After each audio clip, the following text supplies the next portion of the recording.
Auch hier sehen wir wieder eine neue App, eine ScreenFood-App, die auf dem ScreenFood-Standardsystem funktioniert. Diese App wurde für Roche entwickelt.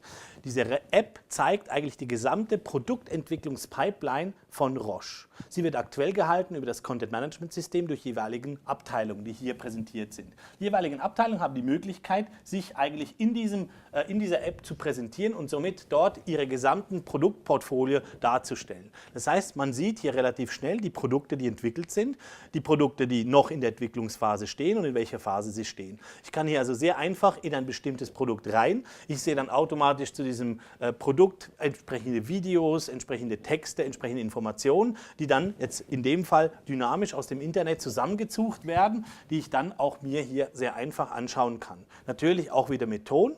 Das Ganze wird eingesetzt innerhalb der Roche, um die Abteilungen übergreifend zu informieren und an bestimmten Veranstaltungen dort wieder den aktuellen Stand der Entwicklung von den unterschiedlichen Produkten zu präsentieren. So können hier sehr schnell für ganz viele Produkte die entsprechenden Informationen gegeben werden können, in welcher Phase sich die entsprechenden Produkte entwickeln, welche Personen dahinter stehen, welche Interviews hier angekoppelt sind, welche Vorträge hier allenfalls wichtig sind, um zu wissen, wo wir überhaupt stehen in der Entwicklung der Produkte bei Roche.